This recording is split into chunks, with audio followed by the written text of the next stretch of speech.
प्रियात्मन सप्रेम जय जीव।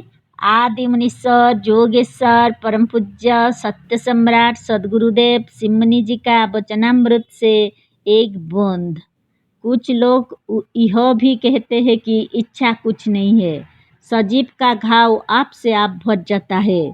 यो गुण उसी सजीवता में है। हम कहते हैं कि सजीवता और सजीव में भेद क्या है। जिसमें इच्छा देश और प्रजननादि हो वही सजीव है। जो सोचता विचारता या इच्छा करता है वही सजीव है।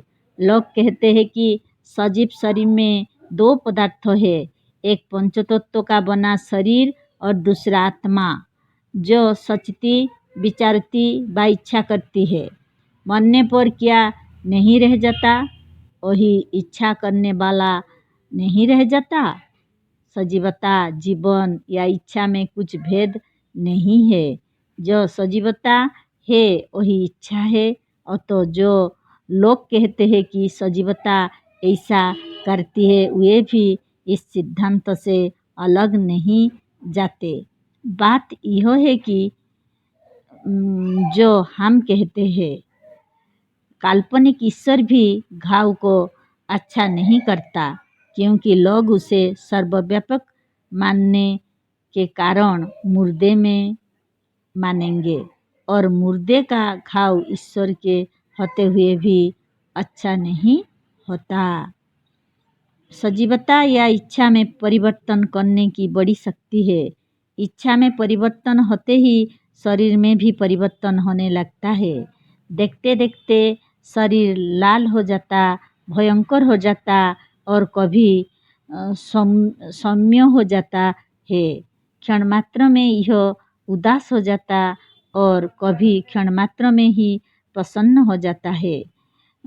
फोड़ा फुंसी जोर खांसी आदि सब प्रकार का परिवर्तन सजीव शरीर में ही होता है। सजीव वृक्ष ही नित्य बढ़ता मोटा होता फूलता और फलता है, पर एक सूखे काठ में इतना या इस प्रकार का परिवर्तन नहीं होता। अतः यह सारा परिवर्तन सजीवता के ही अधीन में है। इसी का अस्तित्व इन सोबों को सिद्ध करता है। सजीवता और इच्छा शक्ति के एक होने के कारण हम यह कह सकते हैं कि यह सारा परिवर्तन या रूपांतर इच्छा के ही बस में है। इच्छा जिस प्रकार का रूपांतर चाहे कर सकती है, जिस प्रकार का परिवर्तन चाहे कर सकती है। अतः इच्छा शक्ति यदि चाहे तो यह शरीर को अमर बना सकती है, पर इच्छा दृढ़ हो और हमें उसकी अनंत शक्ति पर विश्वास हो। लोग कहते हैं कि इच्छा तो करते हैं, पर इच्छा ही करने से कोई बात नहीं हो जाती। यही विचार व सिद्धांत तो इच्छा की शक्ति को घटा देता है। इच्छा में पूरी शक्ति है, वह हमें अमर कर सकती है। इस पर दृढ़ विश्वास होना चाहिए। इच्छा की शक्ति पर विचार करो तो मालूम होगा कि संसार का सारा चमत्कार इसी का है। जय जीव।